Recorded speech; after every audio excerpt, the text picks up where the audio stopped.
uyu munsi rero tugiye gukomeza tudatinze, tugiye gukomeza isomo ryacu iyo tugiye kureba ukuntu wahisha application.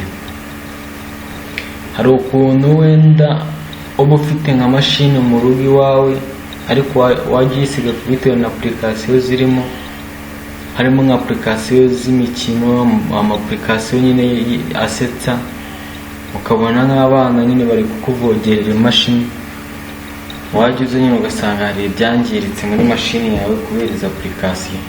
Tugiye kureba n'ukuntu wazihisha kandi zikaguma muri mashini ariko wazihishe ntihagire umuntu nyine umenya ko ufite iyi application.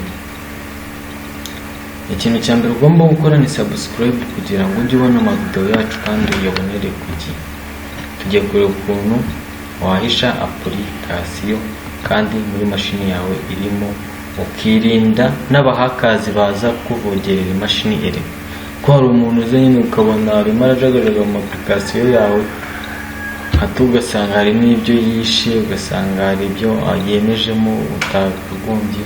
Tugiye kureba ukuntu nyine wahisha application kandi ikirimo. Urugero reka dufate nk'iyi application bita Virtual DJ. Iyi application ya Virtual DJ, icyo ukora uza kuri ukayiselectinga then ukayisiba.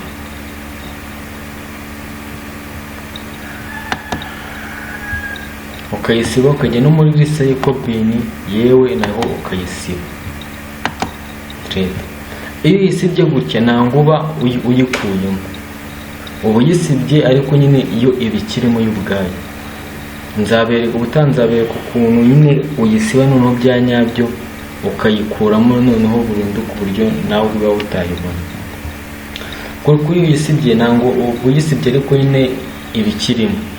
Kugira ngo noneho uyibone uza hano muri setting cyangwa se muri start, hano kuri start then ukandikamo Virtual DJ. Urabona Virtual DJ yawe yagarutse, warangiza ukayifungura.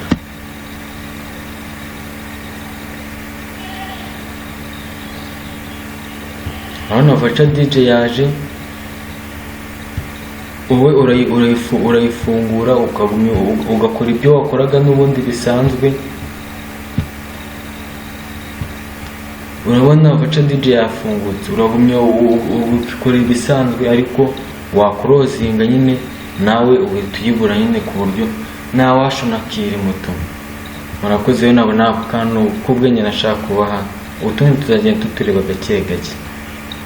Mushishikariza gukora subscribe kugira ngo ujye ubona utwite nk'utu kubwenge twagufasha.